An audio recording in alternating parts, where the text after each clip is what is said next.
Alright, we live, y'all. What's up, my people? It's your boy Monte Carlo. We have co-host Miss Dolly G. And of course, we have the Bitcoin bombshell, our guest on today. We welcome y'all to the Big Picture Podcast. Thank you for tuning in. It's a beautiful day. It's been a beautiful week so far. And we're glad to have the sister on today. You know, we're going to talk about her success in the Bitcoin field. And we're going to also talk about some relationships. Relationship flow. Okay? So thank you for coming on. Thank you for having me. You know, and we want to learn a lot from you today. All right. So just give us some information on how you started doing the Bitcoin. Okay. First, I'll just introduce myself. My name is Shauna Walton, professionally known as Bitcoin Bombshell. I teach people of color, women, about investing in cryptocurrency. I got started investing myself April of 2017. Okay. Which was a really good time to get started investing. Yes. 2017? Yes. Okay. It was right before, well, at the end of the year, it hit like $20,000.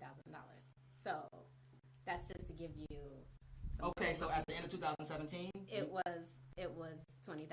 I got involved when it was like $1,200. Okay. So. Okay. But I didn't have a whole Bitcoin, just to let people know. But I got started by recommendation of a very good friend of mine.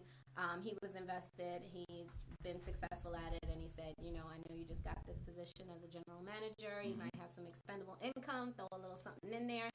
So I started my initial investment with less than $1,000, and within 2 weeks, that investment doubled.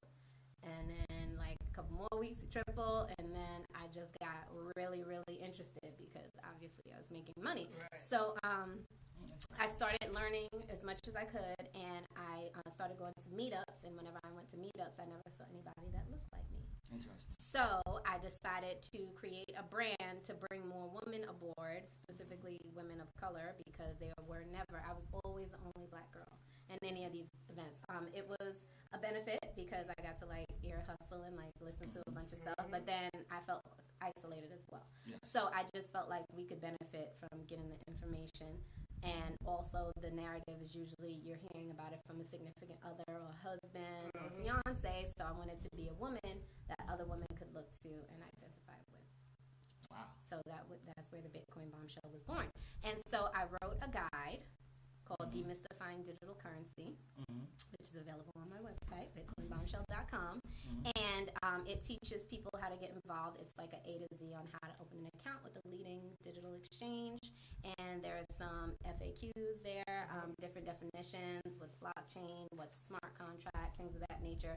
So it's just like if you heard of Bitcoin but you don't know anything about it, if you read the guide, you'll have a better understanding. You'll know how to open an account. And then also there are some referral bonuses in there because digital exchanges offer referral bonuses just like Lyft or Uber. If you sign up through the link, you can get like free Bitcoin or reduced transaction fees or different sort of perks like that. So all of that is in the book. So your guide is basically cryptocurrency for dummies. Yes, like cryptocurrency 101. I like that. Yes, and I just came out with version 2.0 because the market has changed so much since I first wrote it in November that I had to like update it. I added some more information, a lot of the little crypto lingo, I call it, that we use amongst each other, and more links. So where do you see this going in the future? I do think that blockchain technology is the way that financial institutions, not just financial institutions, but the way business is going to be conducted. They are starting to incorporate the blockchain technology, which is the foundation of Bitcoin, into so many different industries. If you look at any field you can think of, they're finding a way to incorporate blockchain technology, whether it be real estate, the medical field to transfer medical records, music, even in anything you can think of, there's some sort of application of blockchain. Yeah, just like how I have an app, right, that gives you Bitcoins for walking. Yes, the sweat coin. Yes, honey. Yes. Every 1,000 steps, you get a dollar of Bitcoin. Okay. Okay. So now I have over $130 that I've earned just from walking. Okay, so you have $136 of Bitcoin. You can spend it. On how can you spend it? You want to Sweatcoin, they have different apps that they send you to that accepts cryptocurrency. Mm-hmm. And you can spend it on those sites. You can also... You can cash out, too, exactly, right? From where, yeah. So you can also cash out. But I don't think you get the same amount. Okay. But, you know, it's beneficial to spend it in the website and then get, like, use one of their vendors. Interesting. So, like, if you want to cash out, say, for instance, you got roughly, 10,000 worth of Bitcoins, and you wanted to cash out, do you know what the cash out? Are you talking about with the sweat coin thing, or are you talking about in general? Like, if let's say if you're talking about if you bought a Bitcoin, right, and you want to cash out, so it would depend on which digital exchange you're with. So one of the leading exchanges, Coinbase. A lot of people are familiar with Coinbase. They take money. So you link your bank account to your Coinbase account, and then all you do is put a withdrawal request in, and then the money goes to your bank account.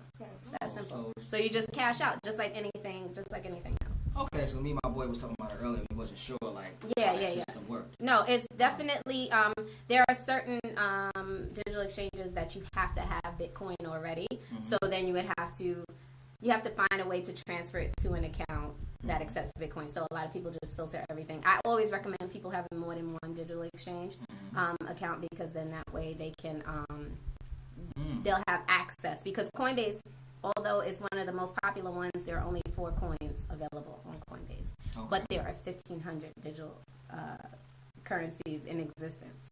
So you definitely want to have an account with one of the larger ones like Bittrex or Binance or Abra, Cryptopia. There are tons of them. So it's just like a bank account. Like if you had an account at Wells Fargo, you could also have an account at Chase. You could also have an account with Capital One. So it's the same sort of premise. Okay. The volume is a little low. Oh yeah, it comes up right. All right. Yeah, yeah. So that's good. So what kind of, all right, so you're into Bitcoin. Is there any other type of investments that you're in, like as far as stock is concerned? Well, no. Bitcoin is what I gravitated towards as when I was younger. You know, of course, I've had like corporate jobs and I've had like 401ks and things like that, mutual funds. But the rate of return that you get on with digital currency, not just Bitcoin, with digital currency is something like we've never seen before. Like I said, when I first got involved, Bitcoin was $1,200. Today, it's nearing $7,000, and that's a year's time. So that's a huge amount of growth. When I first got involved, I bought Litecoin. My first Litecoin was $22. Today, it's $80. So that's just to give you an idea of the type of growth I've seen.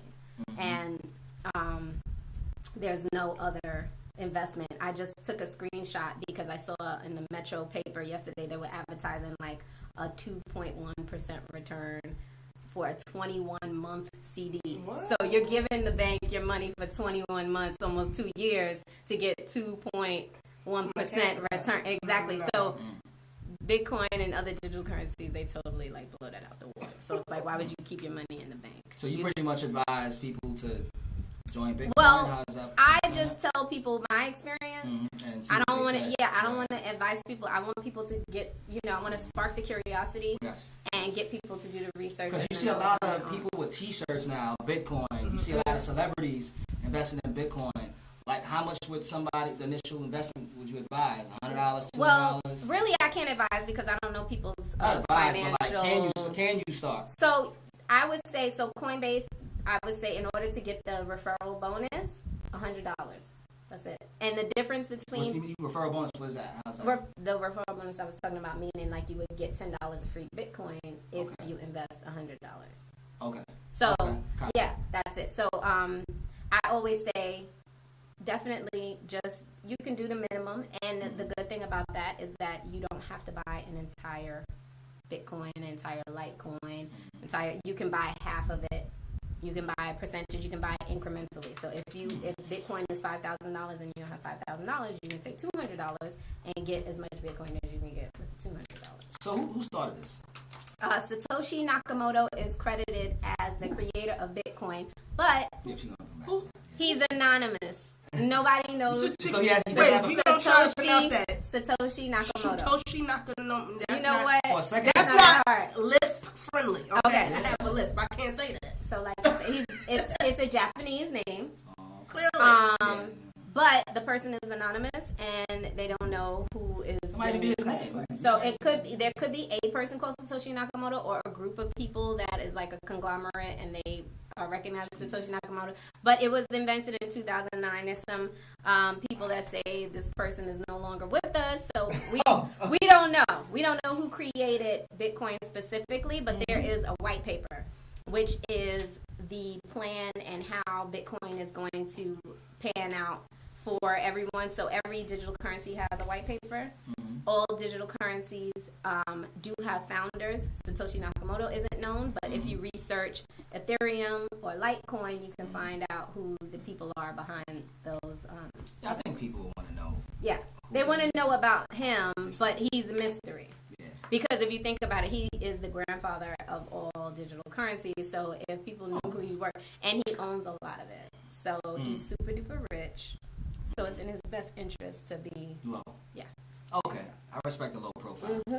So, I mean, is this a situation where you're able to quit your job, go full time with it? Well, for me, yes, just because of the time that I got involved in it, and yeah. So, and then I created the Bitcoin Bombshell brand, so that I have certain things that are income generating.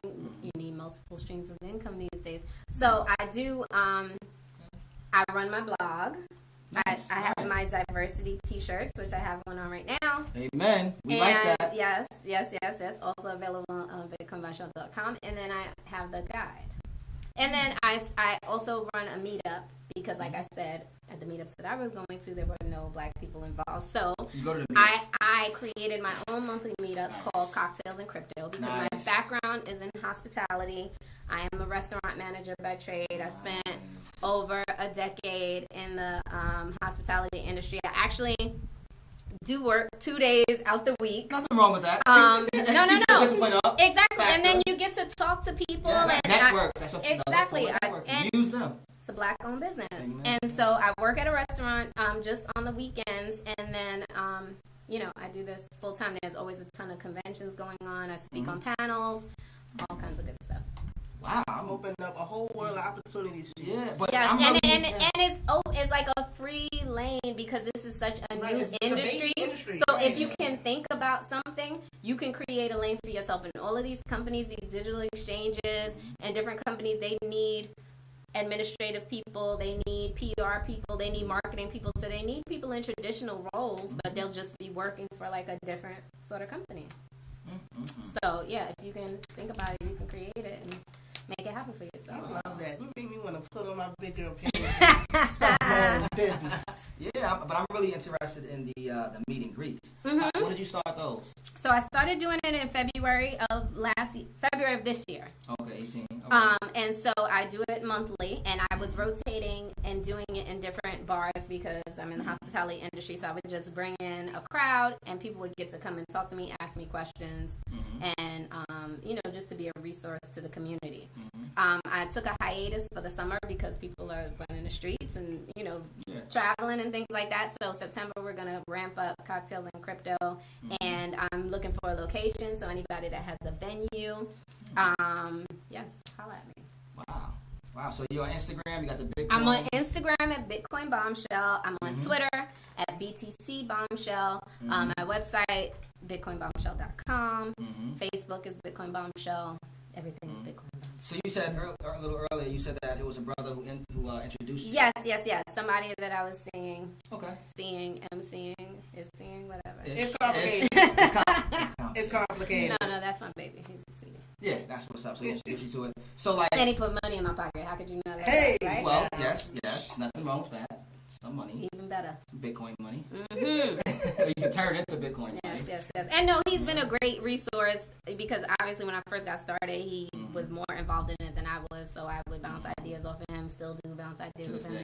Yes, super smart brother. Nice.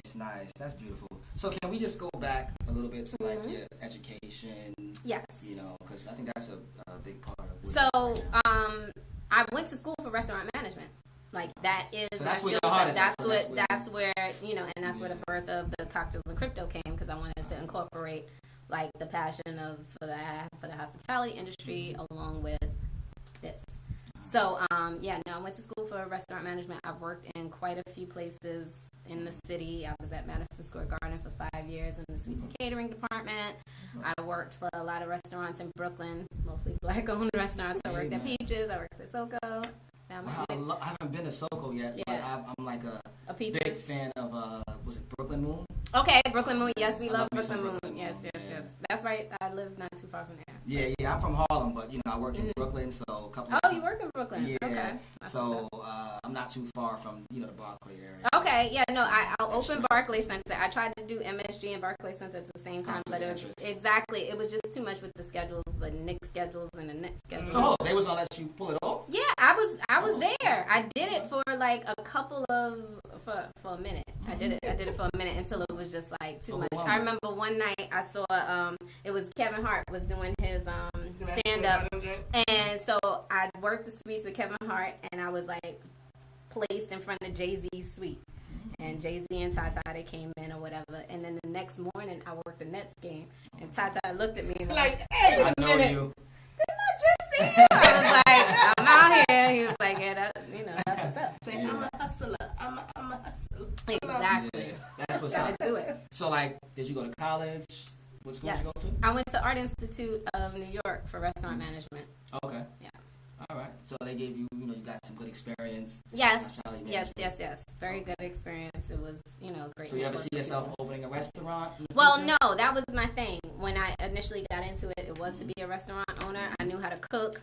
So I was like, okay, let me learn the other side, how to handle the money. She had a business. Yes. A baking business. I used to make business? Yes, Cupcake Queen. Oh, cupcake. Yeah, so you might need to have a not competition, but you might need to have a conversation with one of our sponsors, Bake Cravens. Oh, really? Yeah.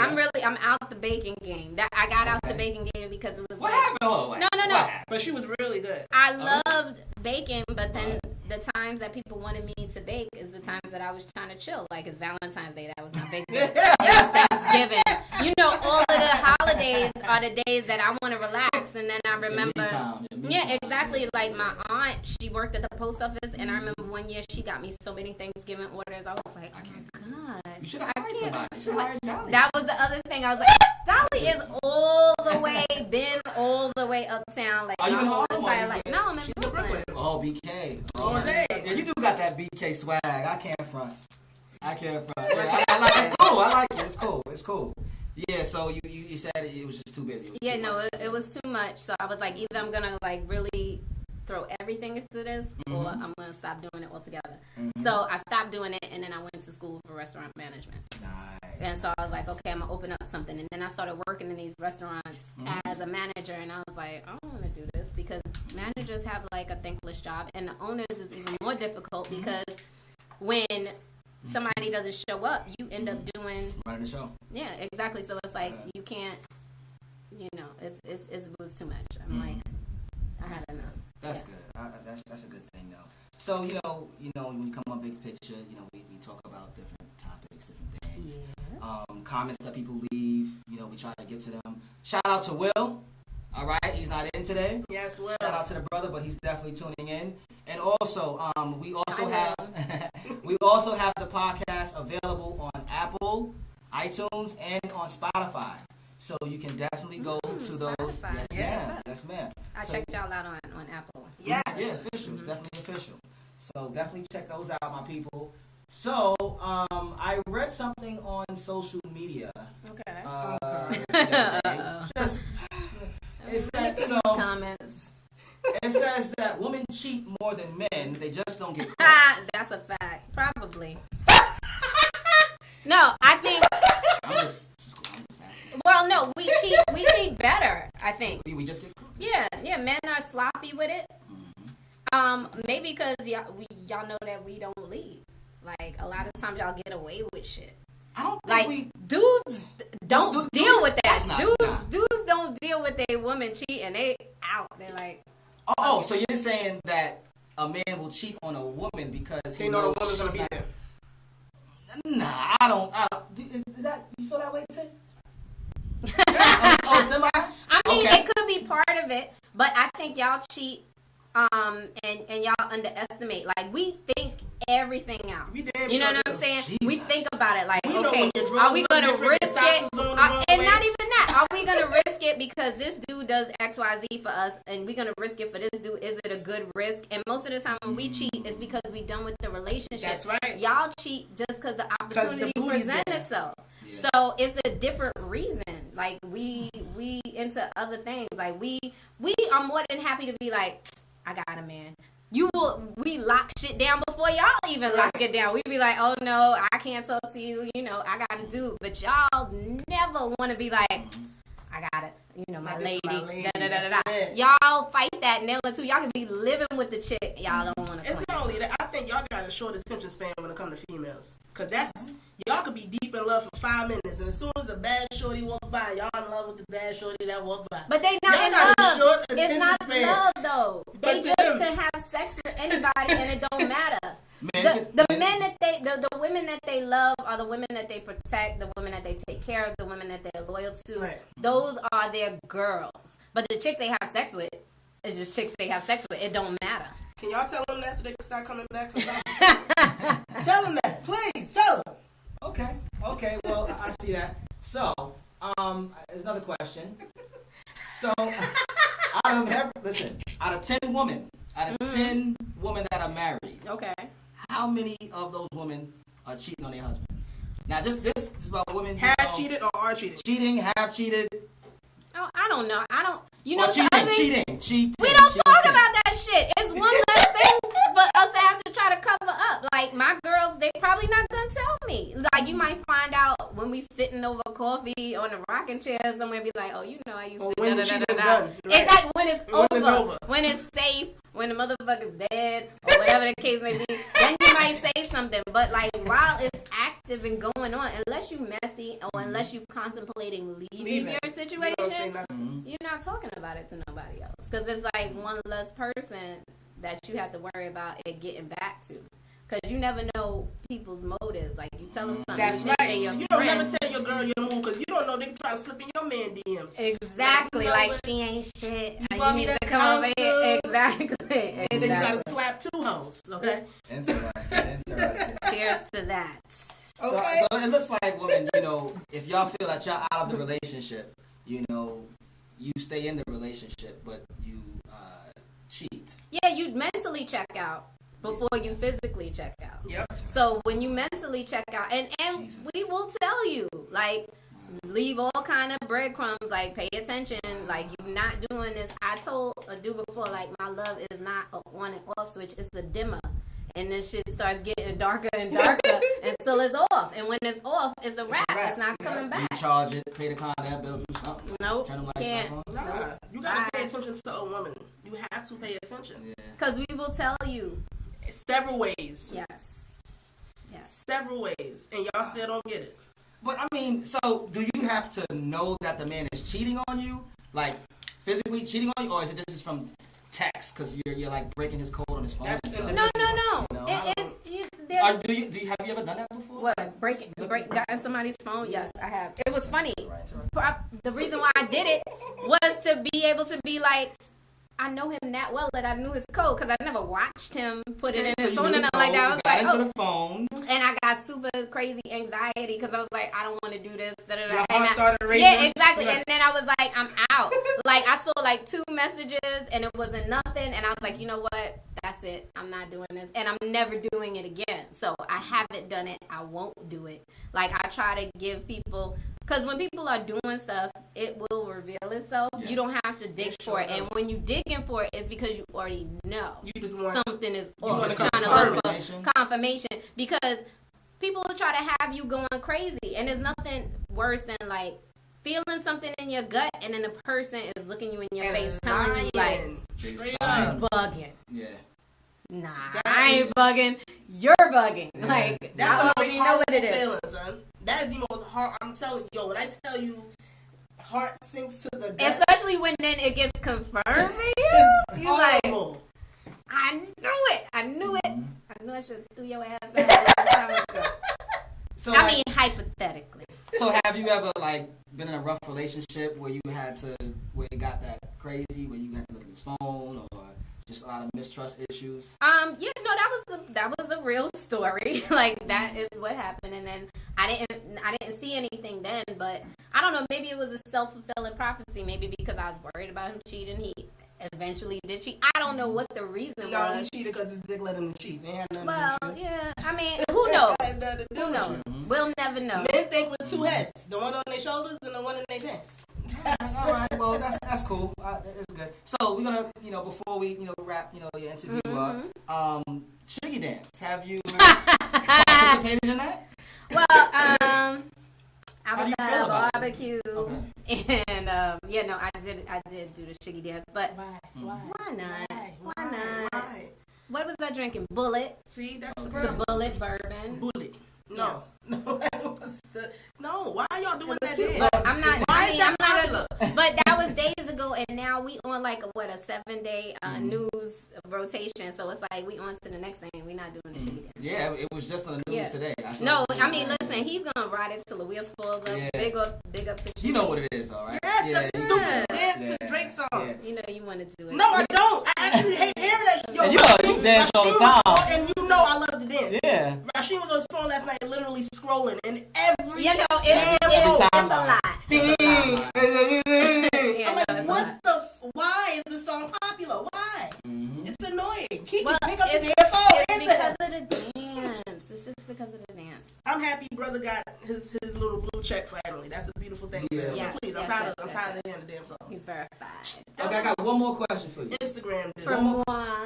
One more question from you. Okay. Let's do it. You've been married to your husband for 7 years, and you have 3 kids together. Okay. Excuse me, this sounds a little okay. This sounds a little personal. Okay. Dolly got 3 kids. Whoa. How many years you married? You've been married forever. Forever. Okay. One day he confesses one of the following. Which is worse? He tells you he had an affair and she's pregnant, or what was the other one? Gay. That he's gay. Gay. If you tell me you're gay, I might drop dead or drop kick you. Well, I don't know which one's I don't know if I mean. What do you mean by worse? You know what I'm saying? Like one is something that I can't get over, and something that I won't get over. It's 2 separate things. So like, if you gay, there's nothing I could do to fix this situation. Yeah. I give you my blessings. Yeah. Bye. It's over. Yeah. Because I can't compete with a penis. I don't have one. But if you got a girl that's pregnant, I'm gonna kill you. Okay, I got you. But, okay, I got one more. I promise this is the last one. So, say you're in a relationship and you had a man. You probably seen this on the show. On the show, right? I always wanted to ask someone this too. I get to be the guinea pig. No. Check it out. So you're in a relationship and it's going smooth for about a year or so, and he tells you that at one point in his life he was a homosexual. Wait, run that back. Say it again. We gonna run that back. Come on. Say you're in a relationship with a brother. Okay. All right. About a year, everything's going strong. Right, everything's strong, fine. like Will said. Okay. Yeah. So, and then he says, "Listen, baby, I love you. I want to have kids with you. But a big butt. Pause. He like it in the butt? Yeah. Nah, son. Oh, not that he likes it in the butt, that he has did it in the butt in the past. Nah, son. But never told you. Pause. Nah, son. So, it's the same thing. I can't. Once you go that way, first you're of all, coming back. No, I feel like yeah. The way it's all right. It's all right. Nope. It's not for me.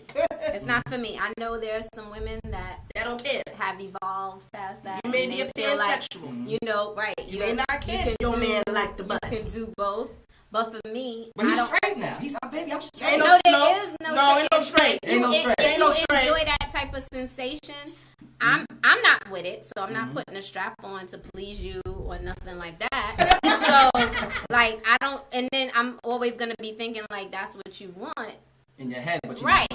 So like either you're suppressing it or like you're getting it elsewhere. So and I've been with you this whole time, and the whole year you just telling me, tell me that tell me that a month in or whatever. Well, not even that. I mean, I know when people have have like huge issues, it takes a minute for them to build up the Because courage to say anything, and they want you to be invested. So then hopefully it stops you from leaving. Mm-hmm. But for me, I can't. Okay. It's gonna be a no for me though. You already had my answer the other day.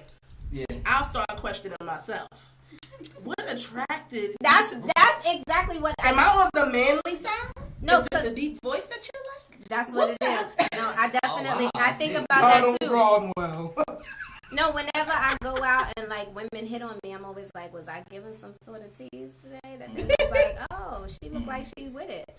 And so, you know, you look at yourself and you like, damn, what is it about me that he thought I would be cool with that or whatever. Okay. But, yeah, no. Well, listen, thank you for coming on. You know, yeah. we love what you're doing. Continue to do what you're doing. We would love to have some T-shirts. Yes. So I'll hit you with the diversity. And I got the boots to fill it out. Yes, exactly. So I had only smalls left. I couldn't bring no smalls. That's one boob right there. Exactly. Exactly. But right now we are running a sale in honor of the person that got me involved. His birthday is next week, so we're running a sale with the code BDAY. You'll get 15% off of everything. And so what website is this again that we can get it from? BitcoinBombshell.com. Oh, that's nice. That's lovely. All right. Awesome. All right. Thanks again for coming on. Thanks for having me. And hang out in the back. Hang out. All right. Cool. And of course, y'all know when y'all watch this live on Facebook, y'all get to see the transition. Yeah. Watch this. And we have our brother. Oh wait, your purse, baby. Of course, we have brother Salami coming on now. Make sure she. Come on, true brother. And the heat lamp. Ain't it? You gonna burn your edges messing with that bag. Thank you guys for tuning in. Continue to tune in. We have our brother Salami coming on. He's gonna tell us his awesome story.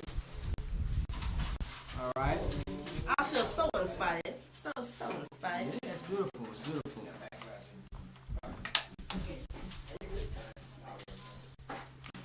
Yeah, you come on, brother. Come on. Listen. Just that. You good? I got you. You good? You slim, so you can slide right through this, brother. Definitely. Slim, brother. Listen, right. Salami, man. Thank you for coming, my brother. Thank you for having me. Coming in. Please tell the people your full name. Hi, everyone. Thanks for watching. So this is your boy Salami Aziz. Okay, that's my complete name. Salami, like sausage. You know sausage, right? Salami. Yeah, salami, like sausage. What's your first name? The first name is... So my first name is Aziz. My middle name is Adeni. You know, as an African, you should have a middle name. So mine is called Adeni. So it's yeah. I actually like to be called Adeni than Aziz. That's why you put Adeni first on your profile. Exactly. Oh, okay. Yeah. What does your name mean in Africa? Adeni, Ade actually mean crown.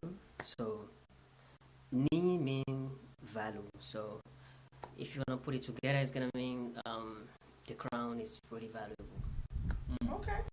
Okay. Awesome. All right. So let's get to the nitty gritty. How did you get to America? What was your experience like growing up in Africa? Tell us your story, okay? First of all, where in Africa are you from? So I'm from a small country called Benin. I'm sure you guys don't know it because it's a small country and then it's a country where we speak French. So most of us don't actually come to the United States. Okay. We often go to France or Canada or some other French-speaking country. Well, it's a very nice country other than the U.S. Go ahead. Yeah, actually, it's not that small, but it's compared to United States, it's very small. And one particular thing that make it stand aside is that if you hear about Vodou, that place is where Vodou actually was born. Really? Yeah. So that's the birthplace of Vodou. So yeah, if you hear about Vodou, just know it's from that country, it's from that place. Okay. Awesome. And growing up there, it's, you know what, there's nothing really special. As an African, you grow up in a big house where you get to live with your parents, aunts, uncle, and yeah, like everybody can just correct you, like everybody can whip your ass. That's right. Yeah. We need some of that back here. It's not just your parent. It's not like nobody's gonna slap you and then you're gonna run to your parent and then they're gonna call the police and be like, hey, big guy just slapped my child or whatever, no, everybody can slap you, like whip your eyes if you do anything stupid. So that's the particular. So no ACS out there. And they whip you No, right into there's the no, hospital. there's Ain't no, that something? there's no ACS. No, definitely not. So yeah, but kids don't often get abused like that. Yeah. So, but definitely, you're not gonna get like, it's not like here where you get to call the police and everybody just like they make it like a big drama. Nah, if you do something stupid, even on the street, anybody can really stop you and tell you, hey, what you're doing is not good. And if you act out, they can literally slap you and you're gonna go back home. They're gonna kick your ass on it. We used to do that here, and then the government got involved in how we raise our kids. That's why you see all these little young whippersnappers out here. You're not gonna get away with that where I'm from. That's the. So when did you come to America? Like what year did you come to America? So I came to this country like 3 years ago. That was like at the end of 2014. Mm-hmm. Yes. Okay. So the way I came in was a little bit particular because I didn't know I was gonna come to this country. I mean, it was never in my mind. Mm-hmm. And it's actually a dream for everyone to like come to the United States because we often see it as the greatest country. When yes, definitely. So they lie on your news too. Yeah. You know what? The difference is that when you hear, you get to see the real face of Africa, like the child dying, the anger. I mean, the war, the civil war, and everything. But back over there, the only thing we see is those beautiful skyscrapers. That's what I want to see. Those beautiful cities, the Statue of Liberty, Manhattan, and all those kind of things. The beautiful street. So those are the only thing we see. And when you see those things, you really want to go there. You want to have that kind of experience and be like, oh, I visited United States, or like I live there. But since I was in medical school, that never like.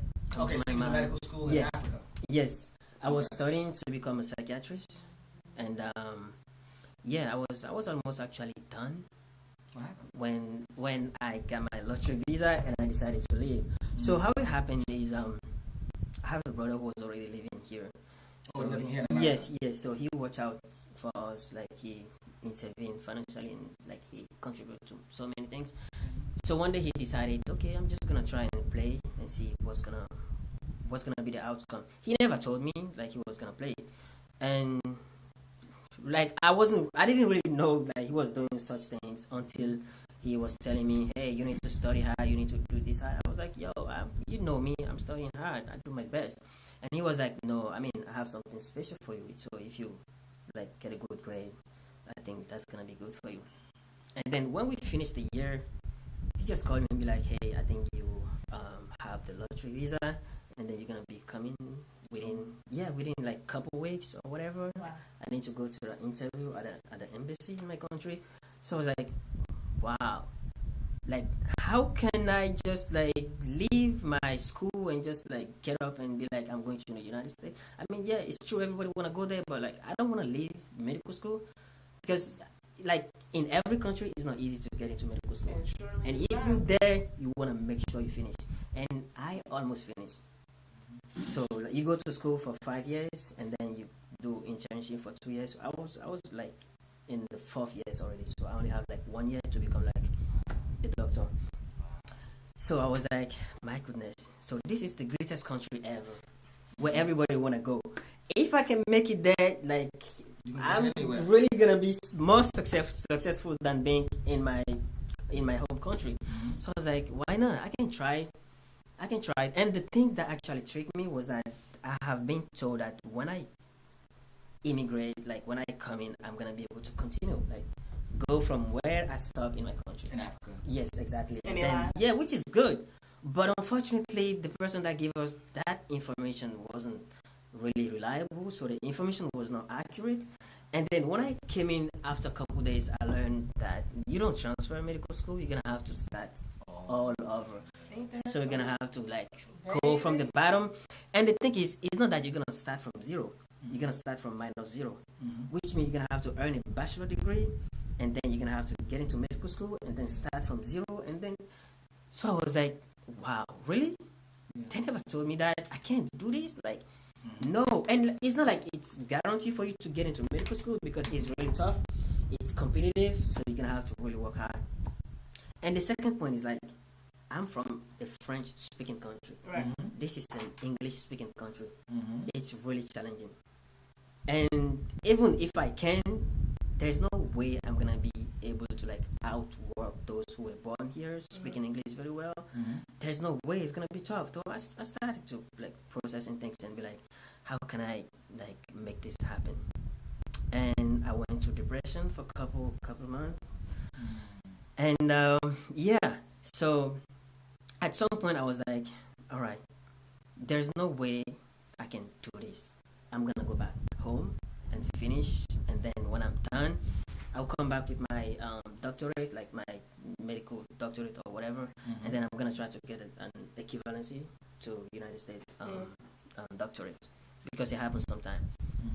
And then I started to think again. I was like, yo, do you even know you like in one of the biggest country ever? Like you already was about to go back. Yes, like I have already make up my mind. I was like, I can do this. I'm just gonna go back home. I can't really do this. It's too stressful.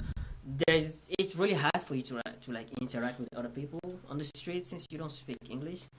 And so I went through that tough time, and at some point I was like, no, you can do this. You're already in the country. You don't want to go back. You don't want to like, everybody want to like move forward. Why would you want to go back? That's really stupid. So I told myself, you can do this, and just focus. And yeah, I started to change my mind. I started to change the way I was thinking, the way I was seeing the whole process. And then yeah, one day I told my brother, I'm not going back home. I'm gonna do this. And then since that day, I never look back. I never like think about like wow, if you like went back, if you went back, this would have happened. I was like, no, I just don't want to think about it. I'm just gonna focus on what the future is gonna bring, and then I'm just gonna work toward my dream, and I'm not gonna give up.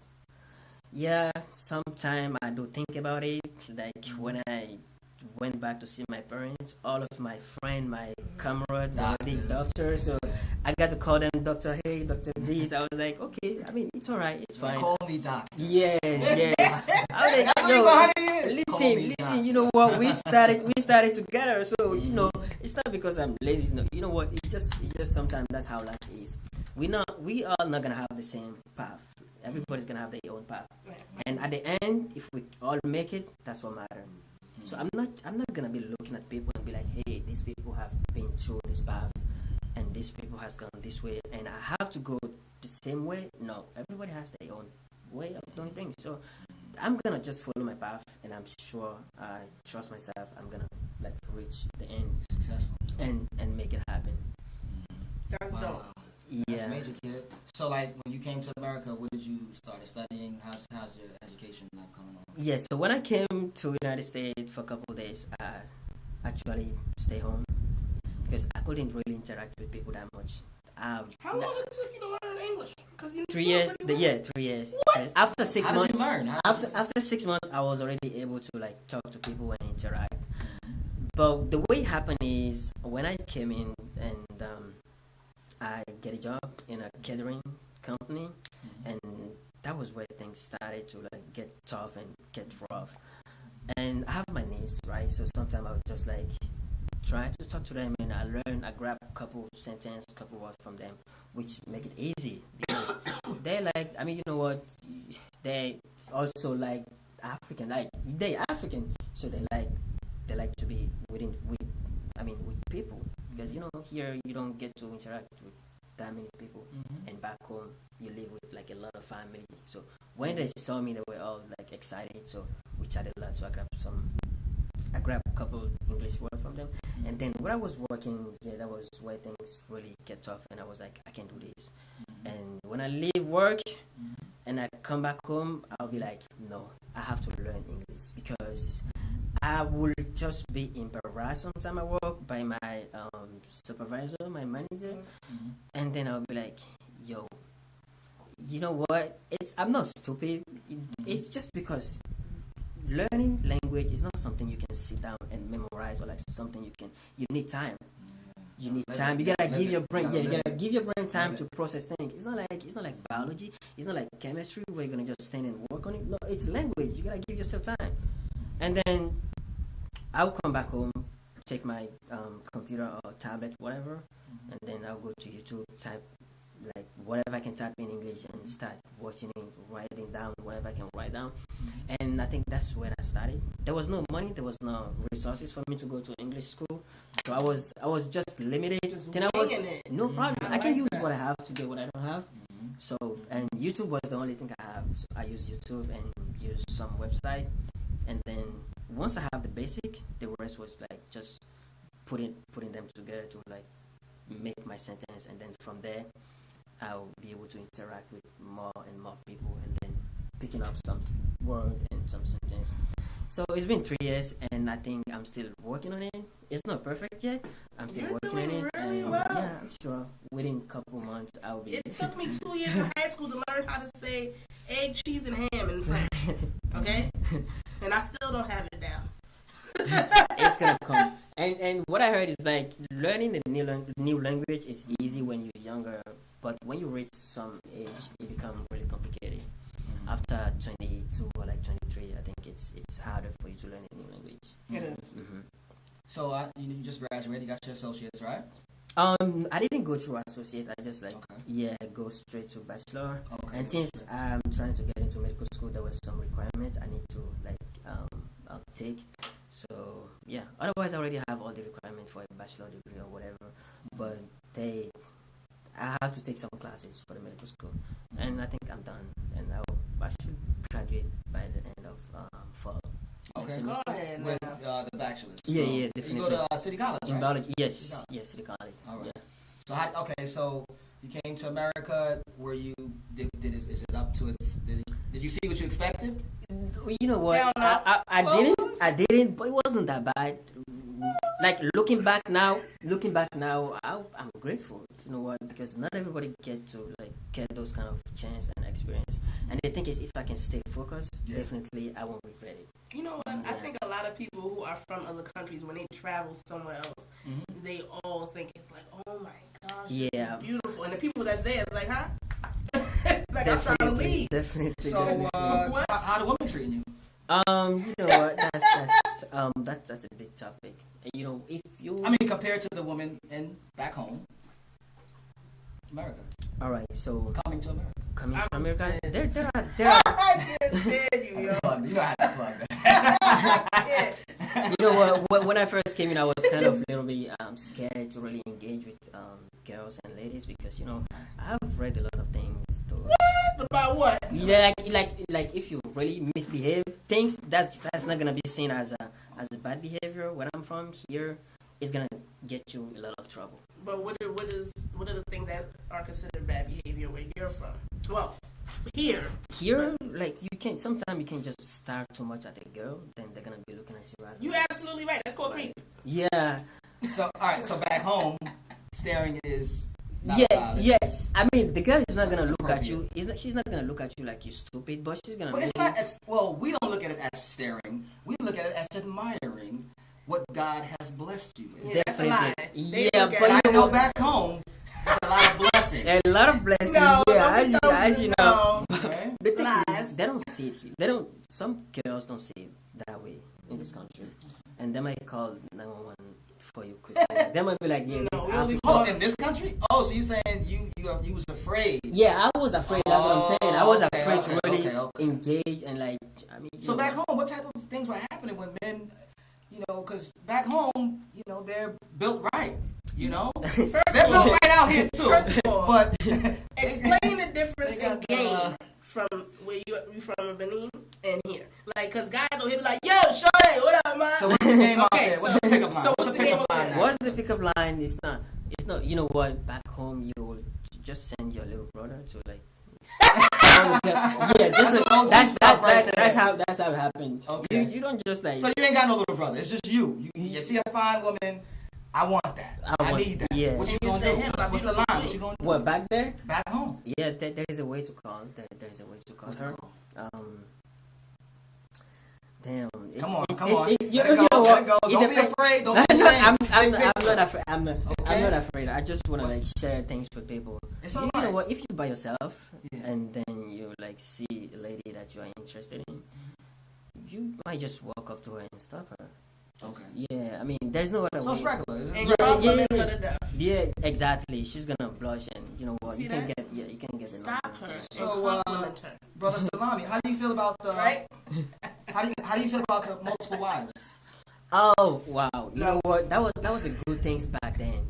Mm-hmm. Back then, that was a good thing. And honestly, my father, he has more than one wife, Okay. and it's perfect at the time where you have to walk the land, and then you need like a lot of men to help you to grow the land and grow things. Yeah, that's good. But today, you can't like. Back home, it's not popping out there. No, back home now, no, it's not popular anymore. Those who have done it, they have done it like maybe in 90, 50, 60, Why they 70. stop doing it? What happened? They stopped it because you know what, life got harder, and you can feed all this. They want shit. cell phones. Yes, they want that. Definitely. You know what? They want cell phone. They want to travel to Dubai. They want some luxury stuff. You know what? No, Social media. they don't want. You know, I'm surprised. Because one wife is in Dubai. The other one South wanna go Beach, to, like, yeah, you know. that's the thing, and they don't want LG, they don't want Samsung no more. They want iPhone X. Ain't there something? Your high maintenance mind. Yes, When I met you, you was even getting those your who nerve live between in your this toes. Now country, you want an iPhone. you know Okay, how so the community that's in this country. yes, you know how hard it is for some people to get their hand on iPhone X. Over there, like that's what the girls are requesting for. And if you can get that, then yo, don't even talk to me, man. Wow. If you Are can you take me out serious? shopping, you can don't even talk to me. That's how bad it has. You see how bad America has affected the earth? We Definitely. are horrible people. And they're running here. I mean, not y'all are running here, but you know, y'all still Western look at the influence country, is horrible. America, as the Yeah, land of opportunity. as the as Yo. the model, that's how we see They it. out there making it twerk for the And- iPhone X. It's so unfortunate You know- what social media has created. Yeah, I have a question for you though. People in my community, you know, of course, you know, the African community, Africans they live in my community also. Mhm. But some of the brothers and sisters in my community feel like the African community looks down on African Americans. How do you feel about that? I would say I've never really Like, not to encountered. cut you off, but sometimes you know we feel. Don't speak for me. I'm saying we. I mean my community. Yeah, definitely. Okay, that you know we take certain things for granted. You know, and just feeling. How do you feel about that? Yeah, I mean, there have been some experience where definitely you're right about what you said. Like you feel like some of us like look down Let it go. on the people that we have seen, like people that we came to meet in this country. And personally, I've never really looked down on anyone. Not you. Yeah, but yeah. Someone you might have a friend or a brother or a sister, a cousin. That's somebody- true. That's true. And the fact that, and I'm actually gonna say this because the reason why some people, some of my friends actually, sometimes when they talk, they'll be like, okay, I mean, yeah, some people they travel from so far, and when they come to this country, they try as hard as they can, at least to like secure a job or something. And they'll be surprised sometimes to see those who have been like born in this country, like sometimes struggling to get a job. And I have a friend who told me like he actually wants to understand why. Then I'll be like, you know what? Since you just came in, you never been to court, like you never really have problem with police. But those who have been born here, once they have problem with police or like they have been in court or whatever, that thing just mess up their whole the record, and then it become hard for them to get a job. So I think that's basically the reason why. But what do you think about, like, on a scale of work ethic? Because I think that's a lot of things, too. Like, when a lot of West Indians or people from other countries move here, they think a lot of African Americans and Latinos don't have a good work ethic. They When don't. they're from here. They don't. You say? Yeah. They don't have. Lazy or you say? We don't have a good work ethic. That's always the comparison I hear. So if I really understand what you say, you mean that African American, like those who been here for so long, All born here. yeah, they don't have a good work ethic. Right. That's the comparison between people from other countries and African American. Okay, maybe, but I don't think that's true. When I was working as a catering, there was that guy who he's definitely an African American. He like to do some gangster shit sometimes. But what? I like the way I like that. No, like he rap, he do Yeah, some, he does some yeah. his own things, and but you know what? Sometimes he'll come to work for 2 days, and then he won't show up for 3 days, and he'll come back for 2 days. He won't show up for another 2 Okay, days. he's African American. Yes, yeah. So like I was just So like, y'all was talking about him. Yeah, keep going. so I was like, how do you manage, bro? I didn't see you for like 2 days. Where you been? He was like, no, I'm just doing my things, man. I was like, oh, okay, all right. Just let me know if you need me. I want to do my things too. So, so yeah, I don't think it's a bad work ethic, but you know what? Sometimes you have your own idea, you have your own project, and you don't really want to be working for people forever. So you work for people for some time, you save money, and then you want to start working on your own project. Right. And definitely that might be the reason why some people see it as a bad ethic. And it's not. You can be working for people forever. That's a really guarantee way of you becoming poor or like never becoming rich. Or you being a slave constantly. Definitely. Yeah. So you're pretty much gonna start your own practice after you graduate. Yes, of course. Yeah, I might work a little bit. I like to get some Experience. to get some experience, and after that, I'm gonna be on my own because that's the best way of like be somebody in this world. Because you can be serving people forever. That's right. Yeah. And I'm pretty sure that you want to give back to your country. Yes. Or to your town, your community. Yeah, back home. definitely. What would you do? What is something that is needed back home? There are a lot of things that are needed, and as I told you, my country is like the birthplace of voodoo. So many things. Yeah, voodoo. So many. What's the name of this country again? Benin. Benin. Yeah, Benin. Okay. Yeah. So many things are actually attributed to voodoo, to the spirit. So the things that can be dealt with, the things that can be faced, and like deal with and just eradicate it, people tell you, no, it's spirit, it's God, and just let it be the way it is. And it's really hurting so many people, and it's killing a lot of people, and killing a lot of like talent and everything. If you have a problem, if you have like depression, or like if you have some schizophrenia or whatever you have, instead of you looking for help from people who really have the competence to help you, you know what, they'll just like content themselves with prayers, sleeping in church, or like, I don't know, go to some high mountain to pray. And those things never really heal them, and they're still doing it. So those are the things that we need to change, and help people see the reality and tell them that, you know what you have right now can be solved, but you're gonna have to come out and go see those who can help you. It's like technology. You know, this phone is being built of like based on technology. If you add this to this, you're gonna obtain this. The way they make the screen, you're gonna have to put 2 layers of whatever you have, and then it's gonna light up. That's how it is. If you see, definitely something is wrong. And then for you to be healed, like you can really base everything on prayer. Right. You're gonna have to like swallow some pills, which is gonna really interact with your nerves and everything to help you. And yeah, so those are the things that we need to really solve. It's not like my country only, like the whole African community. That's the mindset that you have to change. Have you ever like was put in a situation where you had to study voodoo or perform it? Not really, because I was born as a Muslim. Okay. But nevertheless, I have like a bunch of friends who like they are like voodoo adept. Like that's what they do. Your friends? Yes, my friends. So scary. It was scary. Do you know the history of a voodoo priestess? Where? Do you know the history of a voodoo priestess? Yes, some. Because I heard that it didn't originate as something that was bad, like how we view it here. That was like evil. Yeah, it wasn't like that. Unfortunately, that's why it's so discarded. Like that's the way people see it is why we don't want it to be practiced. Like we don't want people to adhere to it. It's really seen negatively, and it's not something that's negative. It's actually as same as Buddha. Yes, it's same as Buddha. But when you see it on TV, they make it look like it's scary. It's yes. To us, in the Western world, to us, it's like evil. Yes. When you go to New Orleans, you see all these voodoo shops. And it's not. It's actually a religion. It's like Christianity. It's like Buddhism. It's like Hinduism. That's how it is.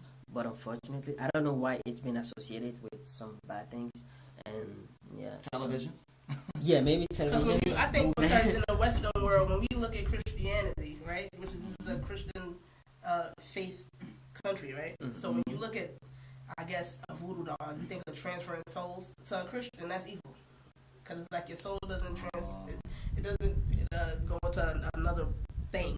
Yeah. And Yeah. then their soul is on. Your soul is just. Yes, exactly. So the voodoo thing is like you actually pray for your ancestor, and then the ancestor, since they are gone, they're gonna like talk with gods or whatever. So that's how it is, and it's not as bad as people are saying it.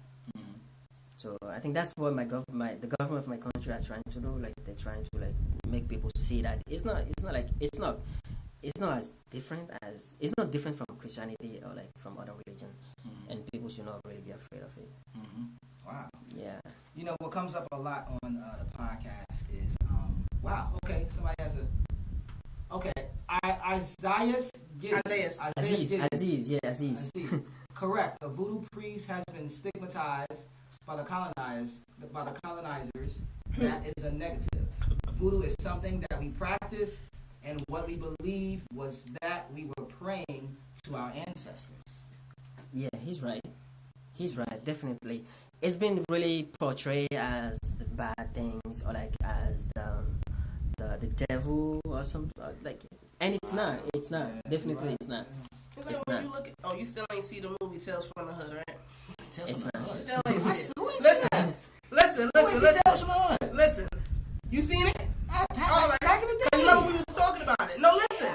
What? The message in Tales from the Hood. Am I right or wrong? Right? Mm-hmm. Wasn't that some deep stuff? The story. I don't remember what the message. X out the I whole don't title. remember what the message was. X out the title. Well, see. If you dig into the stories in Tales from the Hood, that's some deep stuff that they talking about. The part, shut up, because you laughing at the little voodoo doll and you talking about it's funny, but when you really look at it and analyze it from the standpoint of trying to learn a lesson, that movie gets deep. Till this day, I'm dead serious. Well, I came up in a Christian household, so my parents, they didn't let us, watch like the horror movies and, the things of that nature. Yeah, they actually want as you an to... adult, I don't watch them. You don't I don't watch them. If I'm with a woman and she wants to watch them, then I'll watch them with her. But that's not really my thing, because you got to be careful what you watch, because you want to sleep. Yeah, you want to sleep at night. Those spirits are deep. Definitely. And you got to be careful what type of stuff you're watching, because you watch them and then you keep watching it. You're actually calling for them. Exactly. Yes, because you keep watching it, I mean, you really have interest in them, and they're gonna be like, okay, this guy actually wants to see us. There was a game that people played back in the days. What was it called? Ouija board. Have you heard of that? No. I actually seen the movie, like talking about it, where you. It was a board back in the days. I'm gonna just talk about it real quick. It was a Ouija board back in the days. I was in high school. I don't know if Toka might remember it, but a couple of students, high school students, they was in a bathroom and they was playing the Ouija board. And I've never played it before. Wait, what? I never played it before, but it became a big thing. I think people got suspended because they was crying.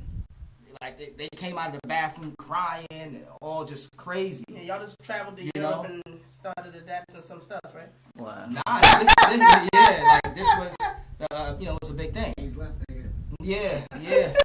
So do you know of the Ouija board? And no, I think I wasn't really. Yeah. I wasn't. Yeah, don't even look into it. Yeah, but I think that's another form of like the spirits. So people need to, whoever's watching, I don't know if any young brothers or whoever's watching it, be careful. Oh my God. What you mean you have one?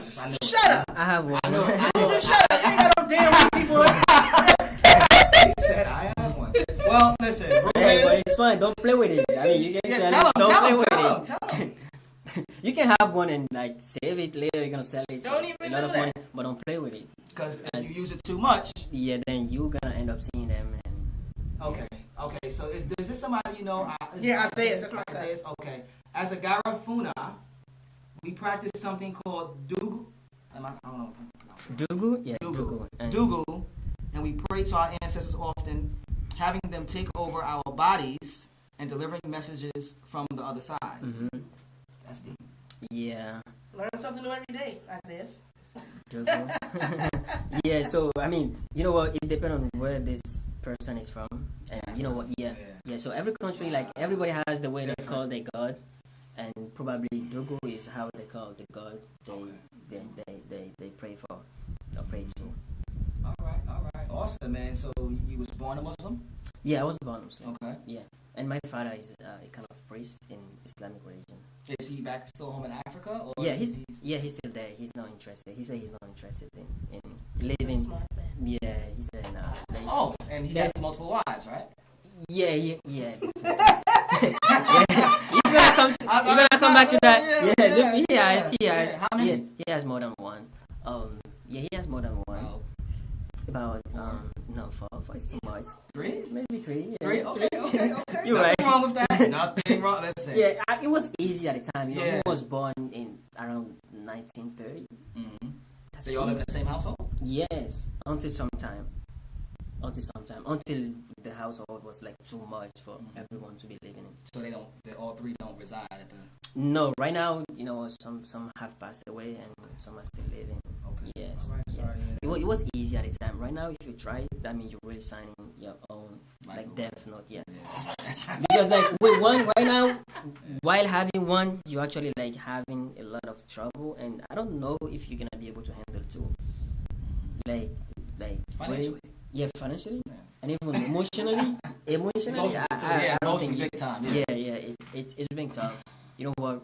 Today, relationship has gotten so complicated that even people to have one, it's hard for them. Yeah. And then you don't want to like go and have two. That would be too much for you to deal with. Mm-hmm. Wow. Yeah. That's deep. So on the podcast, we wound up talking a lot about mental illness. Do you like have any friends, family, that are going through that? Yeah. Ex-girlfriends? Not really. But as you mentioned before, maybe friends. And mental illness is not about having schizophrenia or like those type of complicated mental issue. You know what? Some like really minor mental illness can really like lower your life experience or like your life, or like the quality of the life you live in. And talking about mental illness, we can talk about like just the depression or like some small mental illness. And if you don't deal with those, you can end up living a really terrible life. And I know I have a friend who like was going through depression, and it's really a permanent state of sadness where you think nothing is good for you, and like you just want to like kill yourself because nothing is fine. You're so sad that you don't want to get up, you don't want to get out, you don't want to see nobody. And yeah, I've talked to him a couple times, and I think he's a little bit better as of today. Yeah, I did recommend it. I did tell him to like see like a really professional like psychiatrist. Did he ever have to take medicine? I don't think so. No, he didn't. So far, I mean, based on what he told me, he said the doctor didn't actually prescribe anything, and just recommend some activity. Yeah. So just So do you think that by him seeking help early helped him not have to get to the stage of having to take medicine? Definitely. You know what? It's that's actually valid for everything you're going through, and soon you detect the illness and you look for help, and easy is gonna be for you to get healed. And when we talk about mental illness, those are the kind of illness you don't want to have because they're so hard to deal with. Sometimes the medication that work for the other person will not even work for you. Right. And then if you detect it early and you seek for help, it's really guaranteed that the chance that you get healed is really high. And it's really recommended that you seek for help because the one that I just mentioned, like the depression, it's actually led so many people to like kill themselves and commit suicide. And yes, you don't want to get to that point. You want to ask for help as soon as you can, so people can help you out. All right, that's awesome. So do any of your friends back home, do they help you with like some of your classes, or do they give you information? That's helping you in school now? the system is actually different. So there was no help they could provide. We studied in the French system, which is completely different from the English system. So there was no much they could do. But the friend that I have here, some of them were able to really provide some help I needed.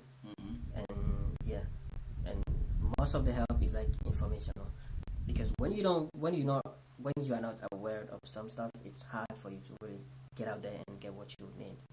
But when people tell you, okay, this is how you need to proceed, this is how you need to do it to get what you want, then it's gonna make your life easier.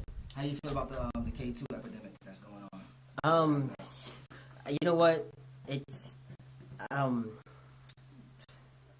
the only thing I'm gonna say is just people don't try it, because once you try it, then you're gonna keep trying it until you get to the point where you give up your life, like you just literally sign your death. And don't try it. I think there is some other way to chill. There is some other way to like have fun, and you don't necessarily need to go through those things. And when it's actually synthetic, when it's not like natural, it's gonna like cause you more trouble than when it's natural. You can go to the natural one. You know what? It's natural. You can try that one. It's okay. Or you can just stay drug free is the way to be. Drug free, definitely. Yeah, that's the best thing you can ever do to yourself. To yourself, like the best way you can treat yourself is to stay drug free. And if you can stay smoke free, like do it. Do it. If you don't, if you wanna go far, then don't drink. No. You don't need to do all that to have fun. You don't need to do all that to like really chill. But some people, you know what, they get hooked up since they were just little and they can like stay away. But don't get involved into this synthetic world, because they're just there for profit. You know what? Those who manufacture those things, they don't care for your health. The only thing they care about is money. How they make money, how they make profit over those who are buying it. They don't care if they like die or like. So why is it still in the stores? Why are stores still functioning from selling it? Because of money. There's a store in Brooklyn. Because they sell Who's cigarettes selling it? still. So and it's still legal, but it's still legal. That's the thing. You know what? The government also make money over it. Right. They get taxed, right? They get taxed, and it's so sell sad. cigarettes and beer and alcohol in the store too. It's really sad. It's really sad, because that means they don't really care about those who They are never using did. it. It's And those who are using in it, the country. we understand those our people. You know, those are the black community who are using it. I mean, like most of the time. And you know what? There is nobody to really care for us, and we have to stand and tell our friends. And you know what it is? It's I think it's bigger than K2. You know, right? It's bigger than K2. You know, it goes all the way back to like depression. And who's your role model? Who like? That's right. Anybody you can talk to. That's right. Where's your guidance? That's right. Besides the fact that some people just go to it just for fun, like so many people do it because they want relief. Like they're going through stuff and they need something to relieve them. That's why they go to drug. And it's cheap. It's cheap. It's like $5. It's cheap because you know what? It's made in lab. Like some people just sit and like they just sit somewhere and just mix those chemicals and then they come up with it. That's it. It's not like they don't grow it anywhere. That's why it's so cheap. Yeah. And it's doing some terrible things to the community. We're about to let you go, but I just want to ask you another couple questions. So you came to America. What is some of the best things you've seen in this country since you've been here? That you called back to your homies and you said, "Yo, man, this is so good." Huh? Okay. Yeah, you know what? One thing that I'm gonna mention is, she said it. The women, you know what? They're beautiful. Honestly, yeah, they are. The money, what? Like the money, like as far as like the type of job you get. Yeah, that's one big thing, because when I call back home and I tell like when I need to intervene in some situation, and I'm so glad that when I look back, like when I touch my wallet, I'm able to like see something. So that's one thing that's really make me happy, because you know what, back home it's not that easy to get a job. It's not that easy to make money. So that's like a really big thing for me. Like you can get up and you can start from scratch to become something like somebody really great in this country. And that's one thing I really appreciate. And yeah, so I'm happy that you appreciate it. I'm happy that that you're level-headed, you're focused, and that you're leading by example. Thank you. I'm continue your journey. When you do graduate, become that psychiatrist. welcome to come back on and share some of that knowledge. Definitely, I will. Definitely, Okay. This is a great occasion for me to express my feelings and like tell people how what I have gone through and how things have gone. Around for you. Yeah, thank you so much. Thank you for the staff and thank you for everyone. Thanks for having me. I'm so grateful. Yo, listen, this is the Big Picture Podcast. All right, we switch it up. We do jokes. We talk about relationships. But at some point, we got to get to the core of what's going on. All right, in our communities. So we want to thank you guys for tuning in. All right, it's your boy Monte Carlo. We got my brother Salim, and we got Miss Dolly G, co-host in the building. All right, keep tuning in. Remember, Apple, iTunes, we on Spotify. All right, tune in. One love, y'all. Peace. Thank you guys. Thank everyone. I'll see you another time. Yeah. Thanks a lot. We good, right? All All right. Yeah. Thank you. Thank you.